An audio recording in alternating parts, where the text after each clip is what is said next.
এখানে আরেকটা বিষয় আমার ভালো লেগেছে। সভাপতি সাহেবের নাম পড়তে গিয়ে আমি অবাক হয়েছি। লাস্টে লেখা আছে প্রধান শিক্ষক সিংরইল মাদ্রাসা, না সিংরইল সরকারি প্রাথমিক বিদ্যালয়, কিন্তু শুরুতে নামটা লেখা আছে আলহাজ হজরত মাওলানা হাফেজ উদ্দিন সাহেব। নামটা পরে আমি ভেবেছিলাম পরে মনে হয় লেখা থাকবে মুহতামিম অমুক মাদ্রাসা। বিশ্বাস করেন আগে আমি পোস্টার দেখি নাই, নামটা পড়ার পরে আমি প্রস্তুতি নিয়েছি বলবো মুহতামিম বা শাইখুল হাদিস অমুক মাদ্রাসা, যেহেতু আলহাজ আছে, হাজরত আছে, মাওলানা আছে। লাস্টে গিয়ে যখন দেখলাম প্রধান শিক্ষক বিদ্যালয়, বুঝতে আর বাকি থাকলো না এই ছেলেদের মধ্যে এই জজবা কিভাবে এসেছে। আমি বেশ কয়েকটা মাহফিল করেছি এসএসসি ব্যাচের উদ্যোগে। এর মধ্যে মজার একটা ব্যাপার হলো সবগুলো মাহফিল ময়মনসিংহে, যেটাকে সুন্দর করে আমি মহাব্বতের সাথে বা আপনারাও বলেন মোমেন শাহী। মোমেন শাহী মানে যেখানে চলে মুমিনদের শাহান শাহী। আলহামদুলিল্লাহ, এই মুমিনদের শাহান শাহীর আলামত এটা। না হলে বাংলাদেশটা তো ছোট না, বাংলাদেশটা তো আর ময়মনসিংহে সীমাবদ্ধ না। তো ময়মনসিংহ বিভাগ বলি নাই, বিভাগ না জেলা। আমি এর বাইরে হতে পারে মাহফিল, আমার জানা নাই। তা আমি যেই কয়েকটা এসএসসি ব্যাচের মাহফিল করেছি সব ময়মনসিংহ জেলায়। আজ যেমন নান্দাইলে, এর আগে গফরগাঁওয়ে, মোটামুটি ঘুরে ফিরে জেলার ভেতরেই। তার মানে বোঝা যাচ্ছে নামের সার্থকতাও আছে আলহামদুলিল্লাহ। এবং আল্লাহ চাইলে শুধু মাহফিল না, আগামী দিনে তারা ইসলামের পতাকাও পথ করে ওড়াবে ইনশাআল্লাহ। এখানে আরেকটা বিষয় আমার ভালো লেগেছে। সভাপতি সাহেবের নাম পড়তে গিয়ে আমি অবাক হয়েছি। লাস্টে লেখা আছে প্রধান শিক্ষক সিংরইল মাদ্রাসা, না সিংরইল সরকারি প্রাথমিক বিদ্যালয়, কিন্তু শুরুতে নামটা লেখা আছে আলহাজ হজরত মাওলানা হাফেজ উদ্দিন সাহেব।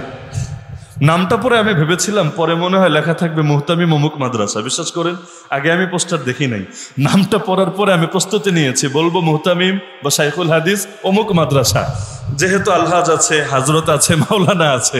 লাস্টে গিয়ে যখন দেখলাম প্রধান শিক্ষক বিদ্যালয়, বুঝতে আর বাকি থাকলো না এই ছেলেদের মধ্যে এই জজবা কিভাবে এসেছে। এই যে এখন আজকেও বাংলাদেশে ইসলামী দলগুলো আন্দোলন করেছে যে স্কুলগুলোতে, প্রাইমারি স্কুলগুলোতে ধর্মীয় শিক্ষক দাও। গানের শিক্ষক দেওয়ার যে প্রজ্ঞাপন, যা সার্কুলার জারি করেছে ওটা বাতিল করে ধর্মীয় শিক্ষক দাও। তো স্কুলেও যদি ধর্মীয় শিক্ষক বা ধর্মকে ধারণ করে এমন শিক্ষকরা যদি স্কুলেও বাচ্চাদের পাঠদান করে, কি পরিবর্তন হবে? গোটা বাংলাদেশ আজকের এই মাহফিল থেকেও শিক্ষাটা নিতে পারবে। তো এটা কি আপনাদের জন্য গর্বের বিষয় না? নাকি আমি দূর থেকে আসলাম মেহমান হিসাবে খেলে আমার জন্যই গর্ব? তা আমার জন্য তো ছোট গর্ব, আপনাদের জন্য বড় গর্ব আলহামদুলিল্লাহ। দোয়া করি আল্লাহ প্রাথমিক বিদ্যালয়কে, এই শুধু প্রাথমিক উচ্চ বিদ্যালয় সহ এখানে যতগুলো প্রতিষ্ঠান আছে, আল্লাহ রাব্বুল আলামিন সবগুলোকে দ্বীনের দুর্গ হিসেবে কবুল করেন। এখান থেকে আরো বেশি থেকে বেশি দ্বীনের খেদমত আঞ্জাম দিবে এমন সাহসী যুবক পয়দা করে দিন, আমিন। এবার আসি মূল আলোচনায়। যে আয়াত আমি খুতবার মধ্যে পাঠ করেছি, রব্বুল আলামিন এই আয়াতে বনি ইসরাইলের একটা বাস্তবতা তুলে ধরছেন। ওয়াইয ক্বালাত উম্মাতুম মিনহুম, বনি ইসরাইলের মধ্যে বিভিন্ন ধরনের লোক ছিল। বনি ইসরাইলকে নিয়ে আলোচনা কোরআনে সবচাইতে বেশি। এবং বনি ইসরাইলের যে নবীরা ছিলেন, বিশেষ করে নবী মূসা আলাইহিস সালাতু ওয়াস সালাম এবং তার দুশমন যে ছিল ফিরআউন, তাদেরকে নিয়ে আলোচনা সবচাইতে বেশি।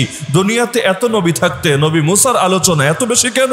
পৃথিবীতে এত জাতি থাকতে বনি ইসরাইলের আলোচনা কোরআনে এত বেশি কেন? এর মূল কারণই হলো এই উম্মতের ব্যাপারে আল্লাহ রাসূল বলেছেন যে তোমরা আমার উম্মত তো ঠিক আছে, কিন্তু বাস্তবতা হলো লাতাত্তাবিউন্না সানানা মান কানা ক্বাবলাকুম শিবরান বিশিবরিন ওয়া যিরাআন বিযিরাইন হাত্তা লাউ দাখালু জুহরা দাব্বিন লাতাবিয়াতুমুহু। আরে অতীতের জাতিগুলো যেই পথে চলেছে তোমরাও তাদের পথ, তাদের আদর্শ অবশ্যই অনুসরণ করবেই করবে। লাতাত্তাবিউন্না সানানা আও সুনানা, যেটাই পড়েন অর্থ একই থাকবে। অতীতের জাতিদের রীতি ছিল যেটা, তোমরা আমার উম্মত হওয়ার পরও তোমাদের অধিকাংশের রীতি হবে সেটা। সাহাবীর অবাক হয়ে প্রশ্ন করলেন, ইয়া রাসূলুল্লাহ, অতীতের জাতি তো অনেক ছিল, আপনি কোন জাতির কথা বলছেন? আল ইয়াহুদা ওয়ান নাসারা, আপনি কি ইহুদি এবং খ্রিস্টানদের কথা বলছেন? নবীজি বলেন ফামান, ওদের কথা বলছি না তো কার কথা বলছি? এজন্য আল্লাহ রাব্বুল আলামিন ওদের আলোচনাও বেশি এনেছেন, যাতে করে ওই বাতিলগুলো চিনতে পারি, বাতিল থেকে নিজেদেরকে বাঁচানোর জন্য, নিজেদেরকে হেফাজতের জন্য। কারণ ওদের মধ্যে যা যা ছিল এমন ভাবে আসবে, নবী বলেন ওদের কেউ যদি কখনো গুইসাপের গর্তে ঢুকে থাকে, গুইসাপ চেনেন? চেনেন না? গুইসাপ, এবং এখন তো ষান্ডার বরকতে গুইসাপ আরো বেশি ভাইরাল হয়ে গেছে, কারণ কোনটা ষান্ডার কোনটা গুইসাপ এটা নিয়ে আলোচনার কারণেও যারা চিন্ত না তারাও চেনা হয়ে গিয়েছে। গুইসাপের গর্তে মানুষ ঢুকতে পারে? গুইসাপ বাদ দেন, ষান্ডার গর্তে মানুষ ঢুকতে পারে? সম্ভব। হাতি তো ঠিক মতো ঢুকবে না অনেকের, সেখানে শরীর ঢুকবে কোত্থেকে? কিন্তু নবী বলেন, ওরা যদি কোনোদিন গুইসাপের গর্তেও ঢুকে থাকে, আমার উম্মত গিয়ে ওদের দেখানো পথ অনুসারে গুইসাপের গর্তেও ঢুকবে।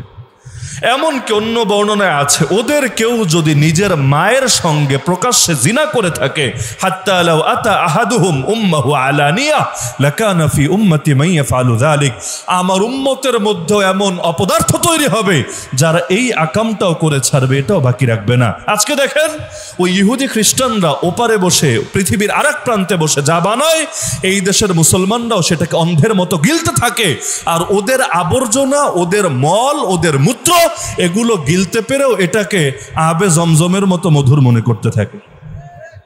ওদের থেকে আসলে আর যাচাই বাছাই লাগবে না, এটাই সত্য, এটাই ঠিক, আর বাইরে কোনো কিছু হতেই পারে না। এমনকি এখন তো ওদেরটা এমন ভাবে ছড়িয়ে গেছে মানুষের মুখে, মুসলমান কিন্তু কথা বলে ওদের ভাষাতে। অবাক করা ব্যাপার হলো, এখন কি মাস চলছে? আরবি রবিউল আউয়াল মাস। আজকে শেষ জুম্মা আমরা পড়লাম রবিউল আউয়াল মাস। এই রবিউল আউয়াল মাসের 12 তারিখের আগের দিন মানে 11 তারিখ এমন এমন নেতাও আল্লাহ রসুল সাল্লাল্লাহু আলাইহি ওয়াসাল্লামের জন্ম উপলক্ষে শুভেচ্ছা জানিয়েছে, যারাই কিনা আবার প্রকাশ্যে বলে আমরা শরীয়ত মানি না, শরীয়তের আইনে বিশ্বাস করি না। শরীয়তের আইনে বিশ্বাস করে না, তবে শরীয়তটা যিনি নিয়ে এসেছেন তার জন্ম উপলক্ষে আবার মুসলমানদেরকে শুভেচ্ছা জানায়। মানে বলদামি কত প্রকার আর কি কি আপনি চিন্তা করেন। শরীয়ত এনেছেন যিনি, তার জন্মে নিজেও খুশি, আর একজনকেও সে খুশি জানাচ্ছে। কিন্তু ওই নবী যে শরীয়ত দিয়ে গিয়েছেন ওইটা শুনলেও গায়ে জ্বালা পোড়া শুরু হয়ে যাচ্ছে। এমনকি ওগুলোকে মৌলবাদ, সাম্প্রদায়িকতা, জঙ্গিবাদ, উগ্রবাদ, হ্যাং ত্যাং বলে জমিয়ে দেওয়ার চেষ্টা চালাচ্ছে। তো এইরকম কারো যদি খাসলত থাকে, তার মধ্যে আর আবুল আহাবের মধ্যেই কি পার্থক্য থাকে বলেন? আবুল আহাব নবীর জন্মে খুশি হয়ে নিজের দাসীকে আজাদ করে দিয়েছিল, এত দামি দাসী। বর্তমানে এগুলো থাকলে বাজারে হয়তো কোটি টাকার উপরে দাম হতো। তো নিজের ভাতিজার জন্মে খুশি হয়ে দাসী আজাদ করে দিল। কত মহাব্বত, কত মহাব্বত তার। কিন্তু এই নবী যখন প্রকাশ্যে দাওয়াত দিলেন মাত্র 40টা বছর পরে, সবার আগে কিনা সেই বেয়াদবিটা করেছিল। নবীর জন্মে খুশিও সবার আগে, সবার চাইতে বেশি, আবার নবীর দাওয়াত পেয়ে সবার আগে সবার চাইতে বেশি বেজার। শুধু বেজার হয়ে শেষ না, এভাবে আঙ্গুল উঁচিয়ে উঁচিয়ে নবীর শানে বেয়াদবি করে বলেছিল, তাব্বান লাকা ইয়া মুহাম্মদ, হে মুহাম্মদ তোরে ধিক্কার, তোরে ধিক্কার, আলিহাযা জামাতানা, তুই কে ফালতু কথা শোনানোর জন্য আমাদেরকে জমা করেছিস? আমার নবী যখন তাকে এই কথা বলা হলো, নবীর জবাব দেওয়া লাগলো না, আল্লাহ নিজে জবাব দিলেন। এমন জবাব, যেই জবাব কিয়ামত পর্যন্ত আমাদের মুখে উচ্চারিত হবে। শুধু আমরা না, যে আবুল আহাব বেয়াদবি করেছিল তারও 5 জন সন্তান পরে মুসলমান হয়ে গিয়েছিল। ওই সন্তানরাও কোরআন পড়তে গিয়ে এই সূরাটা পড়ে নিজের বাপরে নিজের মায়েরে বদদুয়া দিত। কোন সূরা জানেন? তাব্বাত ইয়াদা, মাশাআল্লাহ সবাই পারেন, মোমেন সাহেব লোক পারবে না তো কোন জায়গার লোক পারবে? তাব্বাত ইয়াদা আবি লাহাবি ওয়া তাব। এমনকি এই সূরা আল্লাহ এটাও স্পষ্ট জানিয়েছেন, প্রথম তো শুরুই করলেন এটা দিয়ে, আবু লাহাব তুই হাত উঁচিয়ে বেয়াদবি করেছিস আমার হাবিবের শানে, তোর দুইটা হাত ধ্বংস হোক। এবং ইতিমধ্যে ধ্বংসের ফয়সালা চূড়ান্ত হয়েছে। সূরা শেষের দিকে গিয়ে জানালেন, সায়াসলা নারান যাতা লাহাবি ওয়া ইমরাতুহু হাম্মালাতাল হাতাব ফি জিদিহা হাবলুম মিন মাসাদ। শুধু ধ্বংসের কথা বলেই শেষ না, এই আবু লাহাব এবং তার স্ত্রীও, তারা উভয়ই জাহান্নামে যাবেই যাবে। তখনও কিন্তু মরে নাই, জিন্দা জিন্দা। কিন্তু আল্লাহ ওই জিন্দা অবস্থায় বললেন ওরা জাহান্নামে যাবেই যাবে। আমাকে বলেন, জাহান্নাম কি ঈমানদারদের জন্য না বেঈমানদের জন্য? তাহলে জিন্দা লোকের ব্যাপারে যদি আল্লাহ ফয়সালা জানায় দেন ও জান্নাতি হবে না, ও জাহান্নামি হবে, জাহান্নামি, তার মানে কপাল থেকে আল্লাহ হেদায়েতি উঠিয়ে নিয়েছেন। ওর বেয়াদবিতে আল্লাহ এত কষ্ট পেয়েছেন, আল্লাহর হাবিবের শানে বেয়াদবি করেছে, আল্লাহ নিজে জবাব দিয়ে দিয়েছেন। তাহলে আমাদের হালত এমন হয়েছে কেন? এটাও তো সেই কাফের মুশরিক আর পশ্চিমাদের আদর্শের কারণে। ওরা আমাদেরকে শিখিয়েছে ইসলাম রে বা যে কোনো ধর্ম রে কোণঠাসা করে রাখতে হবে, কোণঠাসা। যেমন বাংলাদেশেরও অনেক মানুষের চেতনা হলো ইসলাম মসজিদে থাকবে আলহামদুলিল্লাহ, মাদ্রাসায় থাকবে আলহামদুলিল্লাহ, মাহফিলে থাকবে আলহামদুলিল্লাহ, খানকায় থাকবে আলহামদুলিল্লাহ, তবলিগে থাকবে আলহামদুলিল্লাহ, মার্কাজে থাকবে আলহামদুলিল্লাহ, পার্লামেন্টে থাকবে না না নাউযুবিল্লাহ, কোর্টের মধ্যে থাকবে নাউযুবিল্লাহ, থানার ভেতরে যাবে নাউযুবিল্লাহ, প্রধানমন্ত্রী কার্যালয়ে ঢুকবে নাউযুবিল্লাহ, ওইখানে ইসলামের নামও নেওয়া যাবে না। আর বাকি জায়গায় ইসলাম বলতে বলতে মুখে ফেনা তুলে ফেললেও ওদের সমস্যা হবে না। তো এই ভাগাভাগি করার অধিকার কে দিয়েছে? এই জমিনের মালিক কে? জমিনের মালিক যদি আল্লাহ হয়, এই পুরো জমিনেই তো আল্লাহর গোলামি চলবে, চলতে হবে, এটাই নিয়ম। মালিকানা যার, বিধানও চলবে তার।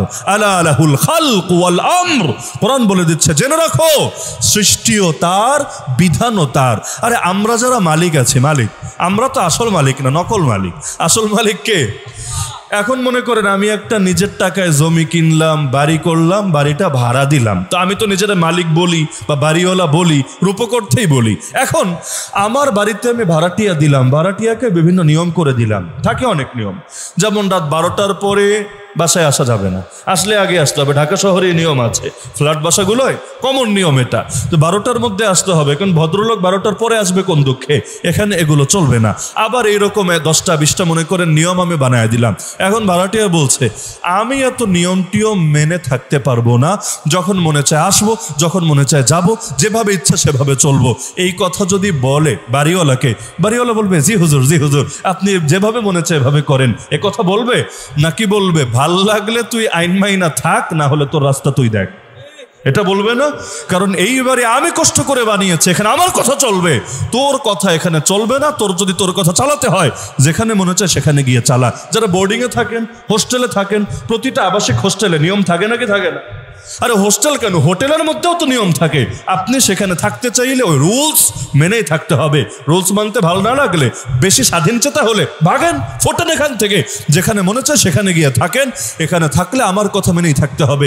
তো নকল মালিক যারা আমরাই সহ্য করি না যে আমাদের এখানে থাকবে কিন্তু আমাদের আইন ভঙ্গ করবে। তা আসল মালিক যে, আসল মালিক কে? আমার বাপও তো আসল মালিক না, আমার মাও তো আসল মালিক না। দুনিয়ার সবই তো ভাই রূপ করতে, না হলে রিজিক দাতা কে? আমার কি আমার বাপে খাওয়ায় না আল্লাহ খাওয়ায়? মায়ে খাওয়ায় না আল্লাহ খাওয়ায়? কোনো কিছুই তো দুনিয়ার কারো নিয়ন্ত্রণে না, সব কিছু একজনের নিয়ন্ত্রণে। তিনি কে?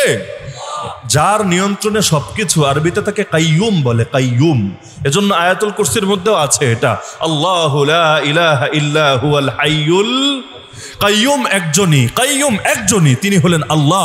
এজন্য কোনো মানুষের নাম কাইয়ুম রাখা যায় না, নাম রাখতে হয় আব্দুল কাইয়ুম। যেমন আল্লাহ নাম রাখা যায় না, নাম রাখতে চাইলে রাখতে হয় আব্দুল্লাহ। রহমান নাম রাখা যায় না, নাম রাখতে হয় আব্দুর রহমান। রাজ্জাক নাম রাখা যায় না, রিজিক দাতা তো আল্লাহ, নাম রাখতে হয় আব্দুর রাজ্জাক। একইভাবে এই শব্দের ক্ষেত্রেও কাইয়ুম নাম হবে না, নাম হবে আব্দুল কাইয়ুম। কারণ কাইয়ুম একজনই, তিনি কে? বাঙালি আবার নাম রাখার সময়ও ঠিক থাকে না, আবার ডাকার সময়ও ঠিক থাকে না। আমাদের এলাকায় একটা ছেলে ছিল, নাম হলো ফজলে রব্বি। আমরা ছোটবেলায় দেখতাম সবাই তাকে ডাকে, এত বড় নাম ডাকবে কষ্ট হয়, তো ডাকে হলো রব্বি। নাউযুবিল্লাহ। কবরের প্রথম প্রশ্নই হলো এটা, মান রব্বুকা, তোমার রব কে? আমরা জবাব দিব রব্বি, আল্লাহ। আমার রব কে? আল্লাহ। তাহলে আরেকজনরা যখন বলবেন কোন মানুষ রব্বি মানে কি? আমার রব। তো মানুষ আবার মানুষের রব হয় কিভাবে? আপনি কি আল্লাহকে রব মানেন না? এখন ফজলে রব্বি মানে হলো আমার রবের দয়া, আমার রবের অনুগ্রহ। আপনি দয়াটারে আর অনুগ্রহটারে বাদ দিয়া খালি ডাকলেন রব্বি। এরকম দেখবেন একজন আরেকজনের ডাকে রাজ্জাক, নাউযুবিল্লাহ, ডাকে না? রাজ্জাক, রহমান, মালিক। ওই রকম শব্দগুলো আব্দুন শব্দ বাদ দিয়া তারপর ডাকার চেষ্টা করে। এমনকি তাও তো এইটা চলে, বলবেন মূর্খ, বোঝে নাই এজন্য বলে ফেলেছে, একটা ব্যাখ্যা দিয়ে সারা যায়। কিন্তু আল্লাহর নাম দিয়ে গালিও দেয় এই দেশে, আল্লাহর নাম নিয়ে গালিও দেয় এই দেশে। বলবেন কোন গালি? ওই গ্রামে যে মালিকরে বলে মালিক্কা, বা খালেকরে খালিক্কা, রাজ্জাকরে রাজ্জাক্কা, হুজুর এই গালি? না রে ভাই, ওটা তো গালি না, ওইটা হলো এলাকার সিস্টেমই এমন। ওই এক এলাকার গালি আর এক এলাকার বুলি। সব জায়গার ভাষা তো একরকম হয় না। মূল তো হলো এলাকার মানুষ কি বোঝে আর তোমার দিলের মধ্যে কি আছে। যেমন উত্তরবঙ্গে অনেক এলাকায় মাকে বাবাকে তুই বলে, তুই। এমনকি রোহিঙ্গাদের ভাষা শুনেন, দেখবেন বাপ মা মুরব্বী এদেরকে তুই বলে। এখন এখানে যদি কেউ কোনো মুরব্বীরে তুই বলে, ওর দাঁত একটা আস্ত রাখবে, বেয়াদবের বেয়াদব, তোর বাপ মা তোর আদব শেখায় নাই, ব্যবহারে বংশের পরিচয়, কিন্তু এলাকে কেউ রাগ করবে না। কেন? এদের ভাষাই হলো এটা। এখন যদি তার আল্লাহরও বলে তুই, এটা বেয়াদবি হবে না। কেন? তার ভাষাই হলো এটা। তো এখন ভাষা নিয়ে আপত্তি করছি না। তাহলে বলবেন যে আল্লাহরে আবার গালি দেয় কিভাবে? এই যে রবিউল আউয়াল আসলে বাংলাদেশে একটা গালি চলে, ওয়াহাবি। এক শব্দ হয়েছে সুন্নি আর এক শব্দ হয়েছে ওয়াহাবি, অথচ শব্দটা ছিল হলো সুন্নি শিয়া। এইরকম হইলে ঠিক আছে যে একদল সুন্নি আর একদল শিয়া মিলে, কিন্তু বাংলাদেশে এসে আরেকটা গ্রুপিং হয়েছে, আরেকটা দলদলি বেড়েছে, এটা হলো একদল ওয়াহাবি আর একদল সুন্নি, নাউযুবিল্লাহ। এখন ওয়াহাবি অর্থ কি আগে বোঝেন, ওয়াহাব মানে কি? আমরা একটা দোয়া করি, আমি করি, আপনারা করেন কিনা আমাকে বললেন। রব্বানা লা তুজিগ কুলুবানা বাদা ইয হাদাইতানা ওয়া হাব লানা মিন লাদুনকা রাহমা ইন্নাকা আনতাল, বলেন না, ইন্নাকা আনতাল ওয়াহাব, নিশ্চয়ই একমাত্র আপনিই হলেন ওয়াহাব। কাকে বলছি? আল্লাহকে। ওই যে রব্বানা বইলা যারা ডাক দিলাম, এই দোয়ার শেষে তারই বললাম ইন্নাকা আনতাল ওয়াহাব, নিশ্চয়ই একমাত্র আপনিই দাতা। এটা কিন্তু কোরআনের শেখানো দোয়া, কোরআনের আয়াত। তাহলে ওয়াহাব কে? ওয়াহাব কে? আল্লাহ। নবী ওয়াহাব হয় না, পৃথিবীর কোনো মানুষ ওয়াহাব হবে না, দাতা একজনই। যেমন হাদিসে আছে, নবী বলেন ইন্নামা আনা কাসিম আল্লাহু ইউতি, আমি তো কেবল ভাগ করে দেই, বন্টন করে দেই, দানকারী তো একজনই, তিনি কে? যেমন আমাদের শিক্ষকরা জ্ঞান দাতা না, তারা জ্ঞান দিতে পারবে না আমাদেরকে, বরং জ্ঞান দিতে পারবেন কে? আল্লাহ। এজন্য আমাদের উস্তাদরা আমাদের দোয়া শেখান, রব্বি জিদনি ইলমা, রব্বি জিদনি ইলমা, রব্বি জিদনি ইলমা। যাদের মেধা দুর্বল দোয়া বেশি করে পড়েন, যাদের মেধা সবল তারাও পড়েন। নবীকে আল্লাহ দোয়া শিখিয়েছেন, রব্বি জিদনি ইলমা, হে আমার রব আমার জ্ঞান বাড়ায় দেন। তো এটা রবের কাছে কেন চাই? শিক্ষকরা কেন বলি না আমাকে ইলম বাড়ায় দেন, আমাকে জ্ঞান বাড়ায় দেন? কারণ ইলম শিক্ষকের হাতে না। সুবহানাকা লা ইলমা লানা ইল্লা মা আল্লামতানা, ইলম একজনের কাছেই, তিনি কে? আরে তিনি কে? আল্লাহ। তো এখন ওই যে ওয়াহাব, এটা কার নাম? আল্লাহর নাম। তো এখন আল্লাহর নাম তো ওয়াহাব, ওয়াহাবি বললে কি অর্থ দাঁড়ায়? ওয়াহাব তো আল্লাহর নাম বুঝলাম, ওয়াহাবি বললে, ওয়াহাবি বললে অর্থ কি দাঁড়ায়? সহজ ব্যাপার। রবকে, রবকে, তো রব্বানি মানে কি দাঁড়ায়? রবওয়ালা, আল্লাহওয়ালা। যেমন আমরা বলি না আলেমে রব্বানি, আমরা দোয়াও করি আল্লাহ আমার এই ছাত্রটাকে তুমি আলেমে রব্বানি বানায় দাও। মানে কি? ওই টাকাওয়ালা ধান্দাওয়ালা দুনিয়াওয়ালা বানায়ও না, তুমি আল্লাহওয়ালা, আল্লাহওয়ালা আলেম তরে বানায় দাও। হক, আল্লাহর একটা নাম আছে হক, আল হাক্কুল ওয়াকিল আল কাউইয়ুল মাতিন, আল্লাহ হক। আমরা যখন বলি হাক্কানি, হাক্কানি, তখন এর অর্থ হয় হকওয়ালা, আল্লাহওয়ালা। তো আল্লাহর নামের সঙ্গে যদি একটা ইয়া লাগায় দেই তখন অর্থ হয়ে যায় আল্লাহওয়ালা। তাহলে হাক্কানি মানে হকওয়ালা, রব্বানি মানে রবওয়ালা, ওয়াহাবি মানে ওয়াহাবওয়ালা, ওয়াহাবি মানে ওয়াহাবওয়ালা। তো ওয়াহাবকে, আরে বলেন ওয়াহাবকে? আল্লাহ। তো আল্লাহওয়ালা হওয়া খারাপ না ভালো? আরে আল্লাহওয়ালা হওয়া খারাপ না ভালো? তো একটা আরেকটার গালি দেয়, তুই বেটা ওয়াহাবি। তাহলে তুই কি বেটা লাহাবি, নাকি তুই বেটা জাহান্নামি, না তুই ইবলিসি, না তুই শয়তানি, না তুই দাজ্জালি? আগে ক্লিয়ার কর। কারণ আল্লাহওয়ালা শব্দটা আবার গালি হয় কিভাবে? তুমি যখন আমারে গালি দিচ্ছ আল্লাহওয়ালা বলে, এর দ্বারাই প্রমাণিত হচ্ছে তুমি আস্তই ধান্দাবাজিওয়ালা, শয়তানওয়ালা। এখন বলবে হুজুর আমরা তো এই অর্থ বইলে এই অর্থ উদ্দেশ্য নেই না। উদ্দেশ্য নেবে কিভাবে? এই শব্দটা যে কোন জায়গায় গিয়া লাগে ওইটাই তো ব্যাককলের মাথায় ধরে না। মানে গালি দেওয়ার এলেমটাও হাসিল করে নাই, এমন শব্দ দিয়ে গালি দেয় যে শব্দ দিয়ে গালি দিলে গালিটা আল্লাহর শানে এক ধরনের বেয়াদবি হয়ে যায়। তোমার মনে উদ্দেশ্য যাই থাক, কিন্তু মুখ দিয়ে তো আল্লাহর নামটা বের হচ্ছে এবং ওইটাকে জড়ায় তুমি গালি দিচ্ছ। এই গালি যে দেয়, যারে দেয় এবং যারা এটা সহ্য করে নেয়, এদের যদি প্রতিবাদ না করে এদের সবার ভেতরেই তো ঈমান নিয়ে প্রশ্ন উঠবে, হয়তো জাহেল, না হলে ঈমানই ভেজাল আছে। আল্লাহ মাফ করুক আমাদেরকে। তো এখন বলছিলাম বনি ইসরাইল, ওদের থেকে যা আসবে এই জাতি এটা ব্যাপকভাবে গিলে খাবে। আল্লাহ রসুলের ভবিষ্যৎবাণী এটা, নবী যা বলেছেন তার ব্যতিক্রম হওয়ার সুযোগ আছে। যেমন আমার আগে যিনি আলোচনা করছিলেন, দোয়া করেছেন, আমি শুনলাম যে আল্লাহ আলেমদেরকে ঐক্যবদ্ধ করে দাও, এই জাতিকে ঐক্যবদ্ধ করে দাও। ঐক্যবদ্ধ হোক, এটা তো দুনিয়ার সবার স্বপ্ন, আপনাদেরও স্বপ্ন না? যদি দেখেন আলেমরা বা ইসলামপন্থীর ঐক্যবদ্ধ হচ্ছে, সত্যি করে বলেন আপনাদের ভালো লাগে না খারাপ লাগে? সবার ভালো লাগে, সবার। যে ঠিক মতো নামাজ পড়ে না ওরও ভালো লাগে, যে ঠিক মতো রোজা রাখে না তারও ভালো লাগে। ঐক্য জিনিসটাই এমন, ঐক্যই বল, আর অনৈক্য আর বিভেদের মধ্যেই হলো বিভিন্ন ধরনের পতনের আলামত। তাহলে ঐক্য তো সবার ভালো লাগবে, সন্দেহ নাই। কিন্তু নবী কি বলেছেন জানেন? নবী বলেছেন তার উম্মত এক দল তো থাকবেই না, 2 দল 4 দল 5 দল 10 দলও হবে না। নবী বলেছেন তার উম্মত 73 দলে ভাগ হবে, 73 দলে, যার মধ্যে 72টাই জাহান্নামে যাবে, মাত্র একটা জান্নাতে যাবে। তাহলে দলাদলি আপনি খতম করবেন কিভাবে বলেন? যেটা নবীর ভবিষ্যৎবাণী, মানে আল্লাহর ফয়সালা। চেষ্টা তো আমরা করব, সমস্যা নাই। আরে আমার কোন আত্মীয় যদি অসুস্থ হয়ে থাকে, এমন অসুস্থ ডাক্তার বলছে আশা নাই, আশা নাই, তাও কিন্তু আমরা চেষ্টা ছাড়ি না।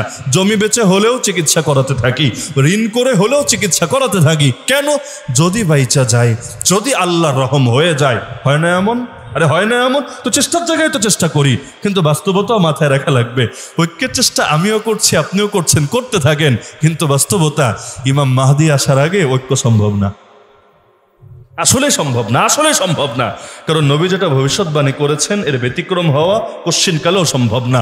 আর ওই যে 72 দল গোমরা, এক দল মাত্র জান্নাতি হকপ্রাপ্ত, তাহলে ওই 72 দলের সঙ্গে এক দলের যে ইখতিলাফ, এটা তো হলো হক বাতিলের ইখতিলাফ। এর বাইরে আরেকটা আছে হকে হকে ইখতিলাফ। হকে হকে ইখতিলাফ মানে কি? এটারে লাউ বলবেন না কদু বলবেন, ব্যাস 2 গ্রুপ। এটারে সান্ডা বলবেন না গুইসাপ বলবেন, ব্যাস 2 গ্রুপ। এইরকম মানে বুঝের ঘাটতি, একজন বোঝে এমনি আর একজন বোঝে এমনি। একটা উদাহরণ দিব। বাংলাদেশে কমন একটা ইখতিলাফ চলে, সেটা হলো সাহাবায়ে কেরাম মেয়ারে হক কিনা। চলে না ইখতিলাফটা? মেয়ারে হক মানে কি? সত্যের মাপকাঠি, হকের মাপকাঠি, হকের মানদণ্ড। আমাদের ঈমান, আমাদের আমল, আমাদের আখলাক, আমাদের শরীয়ত, আমাদের আদব, আমাদের দ্বীন, এগুলোর ক্ষেত্রে সাহাবীরা মানদণ্ড কিনা, এটা নিয়ে এখনো চলছে বাংলাদেশে কমন একটা ইখতিলাফ। চলে নাকি চলে না? চলে। এই ইখতিলাফ সমাধান করা সম্ভব 1 মিনিট, 2 মিনিটও দরকার নেই, জাস্ট 1 মিনিট। কিভাবে? মেয়ারে হক এই শব্দটা নিয়ে একদল বলবে মানি, একদল বলবে মানি না। আমার আলোচনা মিডল পয়েন্টে আমি করছি, কারো গায়ে লাগার কারণ নাই যে হুজুর আমার বিরুদ্ধে বলবে না আমার বিরুদ্ধে বলবে না। ভাই কারো বিরুদ্ধে না, মাঝখান দিয়ে আমি আস্তে করে চলে যাব, কারো বিরুদ্ধেই না। সেটা হলো মেয়ারে হক এই শব্দটা নিয়েই তো 2 দল। একদল বললো সাহাবীদের মেয়ারে হক মানি, আর একদল বলছে সাহাবীদেরকে মেয়ারে হক মানি না। মজার বিষয়, মেয়ারে হক এই শব্দটা না কোরআনের শব্দ, না হাদিসের শব্দ, না ইমাম আবু হানিফা, ইমাম শাফি, ইমাম মালিক, ইমাম আহমদ বিন হাম্বলের শব্দ।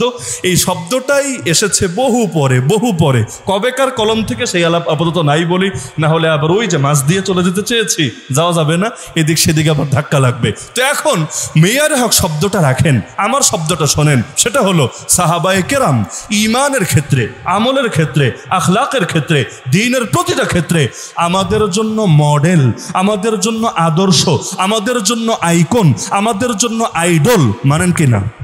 কে মানবে না? বাংলাদেশে যে মানবে না ওইটার ব্যাপারে ফতোয়া কোনো মৌলবীর দেওয়া লাগবে না। ফতোয়া এই মুরব্বী আম মানুষ যারা নিজের নামে সাইন করতে পারে না, ওরাই শুধু বলবেন, তাকেই বলবেন যে চাচা শোনেন, দাদা শোনেন, সে সাহাবীদের কি ঈমানের আদর্শ মানে না, আমলের আদর্শ মানে না, দ্বীনের আদর্শ মানে না।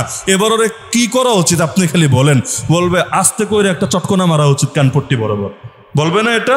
ফতোয়া পরে 2টা মাইর দিয়ে নে আগে, কারণ সবকিছু ফতোয়া দিয়ে হয় না। তো এখন এইটা যখন আপনি বলবেন, কোন বাপের বেটা ভেতরে যাই থাক, পয়েন্ট বোঝেন, ভেতরে যাই থাক, ভেতরে যদি হালকা পাতলা চুলকানি থাকেও, সব সাহাবিকে না 2-1 সাহাবিকে নিয়েও যদি থাকে, কিন্তু এইটা বলার সাহস তার কোনোদিনও হবে না। না না, সাহাবীদেরকে মডেল মানি না, আদর্শ মানি না। কারণ আল্লাহ বলেছেন কোরআনে সূরা বাকারায়, ফাইন আমানু বিমিসলি মা আমানতুম বিহি ফাকাদ ইহতাদাও। আল্লাহর আয়াত, আল্লাহর লোকেরা যদি সেভাবে ঈমান আনে যেভাবে তোমরা সাহাবীরা ঈমান এনেছো, তবেই তারা হেদায়েত প্রাপ্ত হবে। তাহলে ঈমান কার মতো আনা লাগবে বললেন আল্লাহ? আরে বলেন না, কার মতো আনা লাগবে? সাহাবায়ে কেরামের মতো। তো এটাকে আমার কথা না আল্লাহর কথা? তা আল্লাহ যখন বললেন ঈমান সাহাবীদের ঈমানের মতো হলে কবুল, আর তাদের মতো না হলে কি হবে? আয়াতের পরেই আছে ওয়া ইন তাওয়াল্লাউ ফাইন্নামা হুম ফি শিকাক। তার মানে আল্লাহ ভাগ করে দিলেন দুনিয়ার মুসলমানদের ঈমান দুই রকম। একরকম ঈমান হলো কবুল ঈমান, আর এক রকম ঈমান হলো রিজেক্ট প্রাপ্ত ঈমান। কবুল ঈমান কোনটা? অ্যাকসেপ্ট হওয়া ঈমান কোনটা? যেই ঈমান সাহাবীদের ঈমানের মতো সেটা কবুল, যেই ঈমান সাহাবীদের মতো ঈমান না সেটা কবুল না। বললেন কে? আল্লাহ। এবার নবীর ফতোয়ায় আসেন। ওই যে হাদিস শুনলাম, নবী বললেন তার উম্মত ৭৩ দল হবে, ৭২টা জাহান্নামী, একটা জান্নাতি। নবীকে জিজ্ঞেস করা হলো তাহলে জান্নাতিটা কারা? ওই গোমরাগুলো চেনা লাগবে না, আগে এটা চিনান জান্নাতি কারা, আমাদের তো তাদের মতো হতে হবে। নবী এক বাক্যে জবাব দিয়ে দিলেন, মা আনা আলাইহি ওয়া আসহাবি, মা আনা আলাইহি ওয়া আসহাবি। যেই আদর্শের উপর আমি আছি এবং আমার সাহাবীরা আছে, আমি আছি বলেই শেষ না, যেই আদর্শের উপর আমি আছি এবং আমার সাহাবীরা আছে, ওই আদর্শের ধারক বাহক যারা তারা জান্নাতি, ওই আদর্শের ধারক বাহক না যারা তারা জাহান্নামী। এজন্য আমাদেরকে কি বলে জানেন? আমার আগে যে হুজুর নাম ডাকলেন উনি শব্দটা বলেছেন আহলে সুন্নাত ওয়াল জামাত। আহলে সুন্নাত ওয়াল জামাত। আহাল মানে হলো ধারক বাহক, সুন্নাত মানে হলো নবীর আদর্শ, আর জামাত মানে কোন জামাত? জামাতের তো অভাব নেই, এসব নামাজ মসজিদে পড়ে আসছি, এখানে এক জামাত। 3 দিনের জন্য গাট্টি বস্তা নিয়ে যারা এসেছেন এটাও একটা জামাত, তাবলীগ জামাত। আবার রাজনৈতিক একটা দলও আছে জামাত। তাহলে আহলে সুন্নাত ওয়াল জামাত মানে কি? কোন জামাত এটা? না রে ভাই, এটা নামাজের জামাতও না, এটা তাবলীগ জামাতও না, এটা জামাত ইসলামীও না, এটা এরকম কোন জামাত না, বরং এখানে জামাত মানে সাহাবীদের জামাত। তাহলে আহলে সুন্নাত মানে, বুঝছেন, নামের পরিচয় তো বোঝা লাগবে। আহলে সুন্নাত মানে, আহলে সুন্নাত মানে 1 নম্বরে আমরা নবীর আদর্শ মানি, ওয়াল জামাত।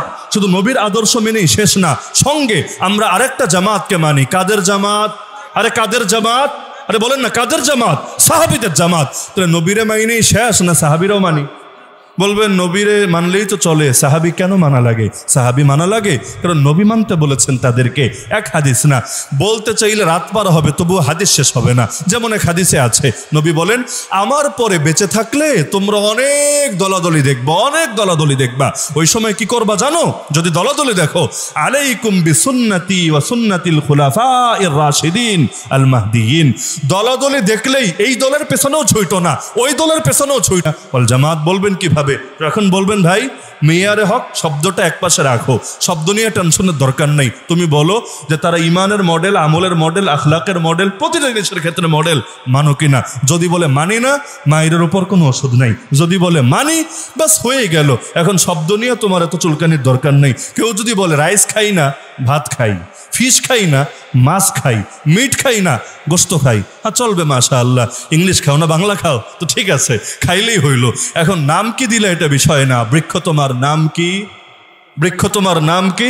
ফলে পরিচয় হয়ে গেল। আর সাহাবী না মানলে তো ইসলামের অনেক বিধানই মানতে পারবে না, অনেক বিধান। এই যে যারা রাজনীতি করে তারা যদি চায় যে আমরা আদর্শ নেব ইসলাম থেকে, সবচাইতে বেশি আদর্শ যাদের জীবনীতে পাবে তাদেরকেই সাহাবী বলে। এই খুলাফায়ে রাশিদিন থেকেই অধিকাংশ রাজনৈতিক, অর্থনৈতিক, বিচার আচারের মাসালাগুলো এসেছে। আপনি যদি বলেন আবু বকর, ওমর, ওসমান, আলী বাদ, খালি আল্লাহ রাসূল থেকে যা পাবো সেটাই মানবো, আপনি তো রাজনৈতিক ক্ষেত্রে রাজনীতি করতেই পারবেন না। এমনকি নেতা নির্বাচন কিভাবে হবে ওই নীতিটাও শিখতে হলে আপনাকে এই 4 নেতা কিভাবে নির্বাচিত হয়েছে ওই দিকে তাকাতে হবে, না হলে তো আপনি ইসলামের ব্যাপারে কোনো ধারণাই হাসিল করতে পারবেন না। সাহাবীরা বাদ দিয়ে তো কিছু করা সম্ভবই না, প্রশ্নই আসে না। তো এখন এই যে পুরো বিতর্কটা সমাধান হলো কিভাবে? জাস্ট খালি একটা শব্দরে সাইডে রাইখা জিনিসটা ক্লিয়ারের মাধ্যমে। সমাজে দেখবেন ইখতিলাফ চলে, নবী গায়েব জানে নাকি জানে না, শোনেন নাই? গায়েব জানে নাকি জানে না, এক বাক্য শিখে নেন, ইখতিলাফ শেষ। আপনি বলবেন নবী গায়েব জানে এক দল, নবী গায়েব জানে না আরেক দল। আমি তো যাবো ভাই মাঝখান দিয়ে, আমার ডাইনেও ধাক্কা মারার দরকার নেই, বামেও ধাক্কা মারার দরকার নেই। আপনি বলেন আমার কথাটা, সেটা কি? আল্লাহ নবীকে যা যা জানিয়েছেন নবী তা তা জানেন, আল্লাহ নবীকে যা জানান নাই নবী যে নিজের থেকে এমন কোনো কিছুই জানেন না। এবার কোন বাপের বেটা ইখতিলাফ করবে? করুক পারলে। আমার বাক্য বুঝতে পারছেন? একদল বলল নবী গায়েব জানে, দল একটা হয়ে গেছে। নবী গায়েব জানে না, দল আর একটা হয়ে গেছে। আমি ছুটলাম মাঝখান দিয়ে। আমার বাক্য কি? আল্লাহ নবীকে যা যা জানিয়েছেন নবী তা সব জানেন, আল্লাহ নবীকে যা জানান নাই নবী নিজের থেকে এমন একটা জিনিসও জানেন না। কেউ যদি বলে একটা জিনিসও জানেন না, এমন আবার কোনো নমুনা আছে কিনা? আমি বলবো বুখারী খুলেন, মুসলিম খুলেন, যে কোনো হাদিসের কিতাব খুললে একটা হাদিস পাবেন যে হাদিসের নাম হাদিসে জিবরিল। হাদিসে জিবরিল, হাদিসে জিবরিলে দেখবেন জিবরিল আমিন নবীজির শেষ জীবনে এসে কয়েকটা প্রশ্ন করেছেন। এর মধ্যে একটা প্রশ্ন হলো মাতা সাআতু ইয়া রাসূলুল্লাহ, হে আল্লাহর রাসূল কিয়ামত কখন হবে? 2025 সালের অত ডিসেম্বর নাকি 2030 না 2050? মানে তিনি একটা নির্ধারিত টাইম জানতে চাচ্ছেন, একটা টাইম ফ্রেম নিতে চাচ্ছেন যে কিয়ামত কবে হবে, কখন হবে। আল্লাহ রাসূল কি জবাব দিয়েছেন জানেন? নবীজি জবাব দিয়েছেন মাল মাসউলু আনহা বিআলামা মিনাস সাইল। যে প্রশ্ন করলা আর যারে করলা, ওই প্রশ্নকারীর চাইতে যাকে প্রশ্ন করা হয়েছে সে কিছু বেশি জানে না। তার মানে এই জিনিসটা যেমন তোমার সামনে ক্লিয়ার না, এই জিনিসটা আমার সামনেও ক্লিয়ার না। এরপর নবী কোরআনের আয়াত পড়ে শোনালেন। কি আয়াত?